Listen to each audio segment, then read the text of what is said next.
Well, also new tonight, law enforcement experts say human and sex trafficking cases have more than doubled in the last decade, and they expect those numbers to continue rising. And today, the University of Arkansas Fort Smith partnered with the Department of Homeland Security. They hosted a human trafficking symposium for local law enforcement and for the public. Brett Rains is live for us tonight with what they're hoping to get people to watch out for. Everyone I talked to today says it would be naive to think that human trafficking was not happening here in the River Valley or in Northwest Arkansas. And police tell me that even places like our colleges and universities can be targets. If you traffic a human being, a criminal organization can profit over that person over and over and over again, affects our communities, and really can rip a community apart at the fabrics. Clay Folks is the U.S. Attorney for the Western District of Arkansas. He says human trafficking is one of the most prolific criminal activities across the world, and we're not excluded from it. But you might not know about every case. In August last year, 5 people were arrested following a human trafficking sting in Northwest Arkansas.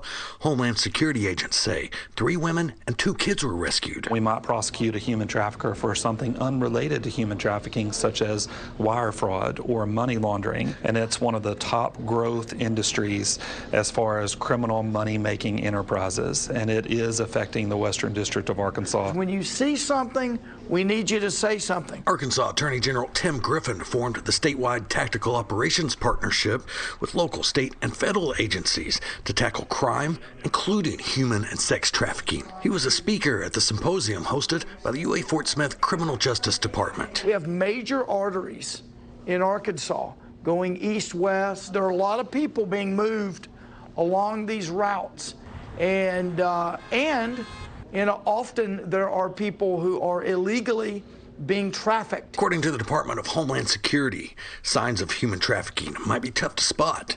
They say victims might act fearful or nervous, or might show signs of physical or sexual abuse, or the person they're with might speak for them. And police say colleges and universities are also targets. Universities and campuses have a very open environment. We're very inviting, and we want people to come and explore and take part in what we have to offer. Therefore, people are always looking for new opportunities, and certainly we are a target-rich environment for those who may need to make a little extra money or have some free time on their hands. Because we strike up a relationship with our students, our faculty, our staff, our visitors, they have that trust level with us that they can come to us and say, hey, I was just approached and this just didn't feel right. That first line contact is always the best for us. You can call the Homeland Security tip line to report suspected human trafficking. If you need help, you can call or text the National Human Trafficking Hotline anytime. And there are numerous organizations across the River Valley and Northwest Arkansas that help victims of human and sex trafficking.